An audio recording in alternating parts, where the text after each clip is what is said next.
Cyclone Alfred is now forecast to make landfall very early Saturday morning. The delay means a prolonged wait for the millions of people in its path as rainfall and wind gusts intensify.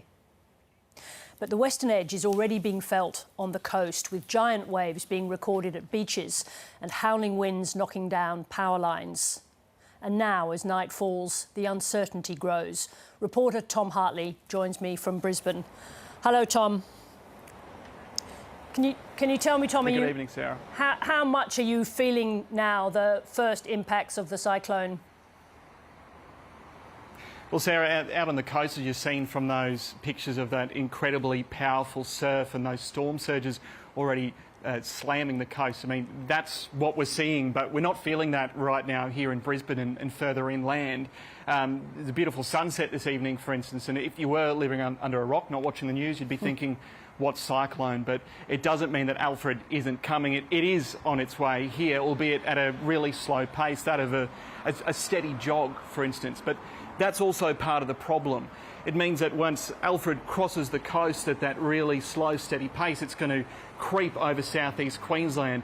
The effects will then be prolonged, so that means we're going to get more rain. Those damaging winds are going to hang around for longer, and those storm surges, they're going to push along the coast for even longer. And that's what emergency services are worried about. That's what the community is planning for.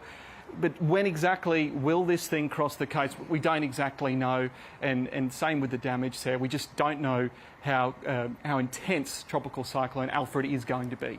So, Tom, there was a slight delay we now understand that it's going to arrive a little bit later. Has that delay helped people or not? It's kind of been a help in some ways and a hindrance in others, you know. Suspense, you know, maybe it's good in the movies and in a good series that you're watching, but when it comes to real life, when you've got something potentially catastrophic bearing down on where you live, that suspense really fuels the anxiety that a lot of people who haven't experienced a cyclone are feeling tonight. You know, so it messes with your head, but it also messes with logistics. Schools shut, for instance, a day early, and everyone was expecting we were going to bear the brunt of it today. Sandbagging depots, they wound down last night. They had to ramp up again today. And the same with supermarkets, which had to restock the shelves and reopen their doors. But there was a particular group of the community, namely emergency services, who were able to take full advantage of, you know, a bit of reprieve in the weather, if you will, as we saw this morning when we went out with the SES. We might be working a little bit longer today than we expected. We will make sure we stand down if it is no longer safe to continue. As I said, these volunteers were expecting to be hunkered down by midday, but with Tropical Cyclone Alfred stalling off the coast, a change in conditions called for a change of plans. The LDCC and DDCC have identified an additional 150 homes on Bribie Island they would like door knocked. We're among more than 80 SES members gathered at Redcliffe Depot north of Brisbane, about to be dispatched to the most at-risk areas. They need to understand that if the cyclone crosses, police and emergency services can't get to them in the middle of a cyclone. A bunch of them have been flown in from up north, including Inspector Jason Brosnan, who's usually based in Townsville. There's always exceptions for emergencies, as you know, and we in the Blue and the Orange Army make crazy things happen, so anything's possible. But the expectation is going to be that they have to be self-sufficient during this weather event, or self-placed with friends and family. We don't have family here. A number of officers obviously have family to look after, so we're here to support them in their endeavours to keep the community of Queensland safe. Let me make this very, very, very clear. We are not forcibly evacuating anyone. Does anyone not understand that? Also among the imports are experienced teams from the tropical cyclone magnet Cairns. Glenn and Colleen have plenty of experience between them. This is a cyclone. Anything can happen and most likely will. Born in North Queensland, so I have seen my share of cyclones and floods over the years. I've been in the SES for 17 years. I guess a lot of people are panicking, but you know, if they take the preparations that they've been told to take, I'm sure that they will get through it, definitely. Yeah, and we're here to help. The most positive things is a sense of community you have. It's quite moving when it comes to the sense of community, how everyone pulls together. We're going to be going through streets and unit blocks. There'll be very specific tasks allocated to each of you. Police recruits were also deployed. Finding out numbers of people if you can at locations. As you know, obviously being prepared is the best plan. Sent to door knock locals in vulnerable suburbs, residents who could face flash flooding and storm surges.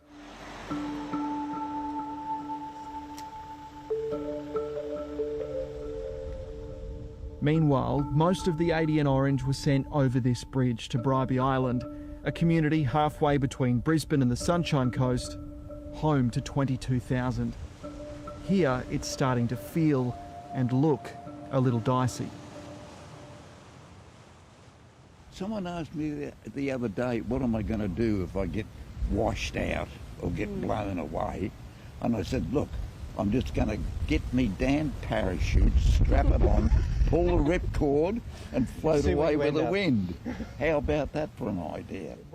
Jokes aside, this team is making sure folks like Lindsay are supported. Have you got any medical conditions or anything that people should be concerned about? You're not yeah, using too a much CPAP, smoking, too much smoking. No tablets, no medicines, no nothing. Okay.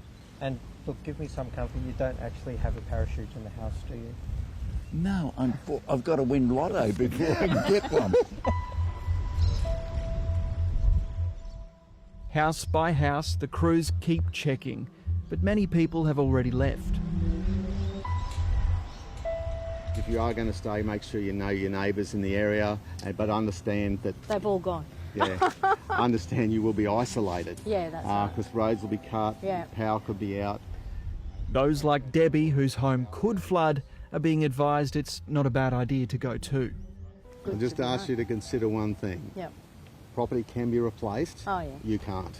No. So always put that first and say, well, okay, it's going to be a big loss, but I'm still here to be able to manage it. At Bribie, Brisbane and beyond, all the emergency services want is community safety. All right, well, we'll move on to the next one, shall we? Yep. Other things can be replaced most times, but your life is your life, and yeah, that's probably my number one priority, is protect yourselves. There are, of course, no state borders for a tropical cyclone. The strong winds, heavy rain and possible flooding will be felt in New South Wales, including in Lismore, the location of previous disasters. Mike Lorigan met with residents today. This morning, the last businesses in the centre of Lismore were packing up and clearing out. The town is in shutdown mode. I think it's going to get epic. I don't think it's going to be biblical, but I think it's going to be epic. Feelings of apprehension, all too familiar for fifth-generation real estate agent Andrew Gordon. 2022 was it was life-altering. It really was. For not just for us, we physically are still here, and emotionally you think about it, but for so many people in this town, it's changed things. The scars of the catastrophic flooding event which hit the town in 2022 are in almost every street. Fenced off, boarded up homes, some for sale, thousands deemed uninhabitable. Binny O'Dwyer's home was one of those inundated. It was like a washing machine had just thrown everything around. So everything was just everywhere, and all the things that, of course, we'd piled up had just all fallen over. She's since rebuilt and spent the last few days preparing for the worst again. Yesterday we took action and moved everything from downstairs, where there's a laundry and a spare room, and we've brought it all up. I'm a bit nervous, to say the least. Sunday, when the first flood watch came out, I had what I would describe as a full body kind of visceral anxiety attack that was very present, and it kind of made me realise that I'm not as recovered as I perhaps thought I had been over the last 3 years. The New South Wales Premier has warned more than a dozen communities in the region must be ready to evacuate if things escalate. It's really important that we get the message across. This is just the beginning.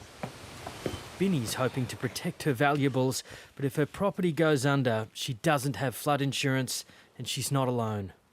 What is the dilemma for people in Lismore in this region when it comes to insurance? Well, you're to insure or not. Is to go bankrupt or spend all your savings on insurance for something that might happen, or to take the risk and not have any insurance at all. And that's the dilemma I'll be in. I'll have to take a redraw on my mortgage.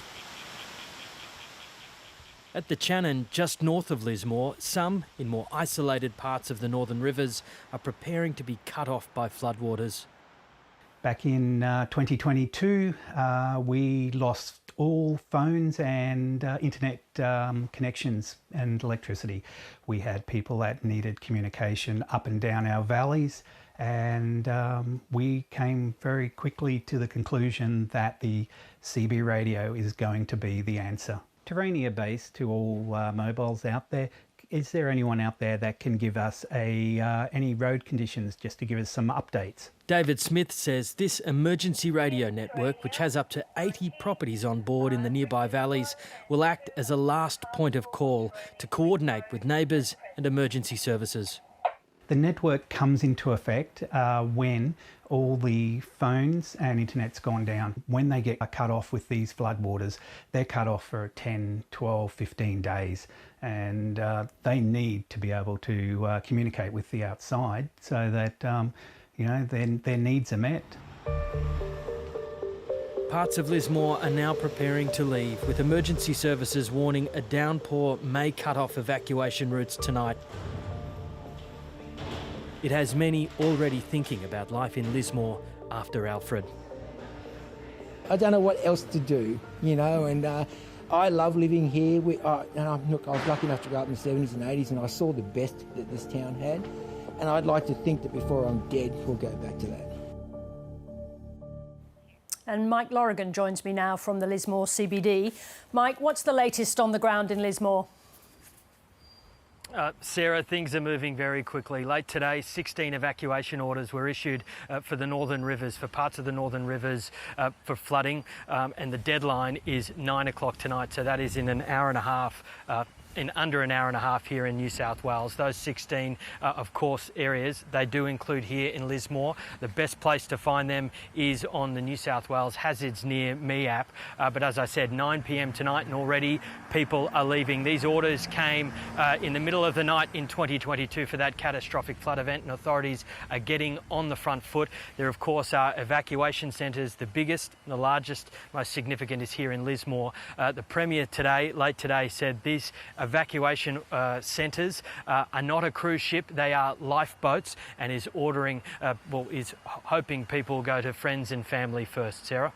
Now, Mike, you just referred to the fact that people in Lismore, of course, have experience. So in the course of today, how are people feeling? What have they been saying to you? Well, Sarah, tremendous anxiety. This is a region, as you've just seen, that is not fully recovered from this catastrophic 2022 flooding event. And put simply, there are a lot of traumatised people here, and many believe it is happening all again. The concern, of course, is on the coast with the damaging winds, the tidal, the tides that are coming in, and of course the rain that is falling in the region. But at the front of the mind is flooding. We're just at the levee here on the Wilsons River in Lismore. It has a height of 10.4 metres. The latest SES modelling has the flood peak here in Lismore reaching 10.8 metres. So authorities are fully expecting water to tip over and come into the town, and the town will be flooded again over the coming days. But at what point and by how much over the coming days is yet to be determined. It all depends on how much rain Cyclone Alfred is dropping across this region. Sarah? Mike, thank you very much for the update, and we'll check in with you again tomorrow. You take care now. And for the most up-to-date information in your area, tune into your local ABC radio station on a battery-operated radio, or visit abc.net.au/emergency.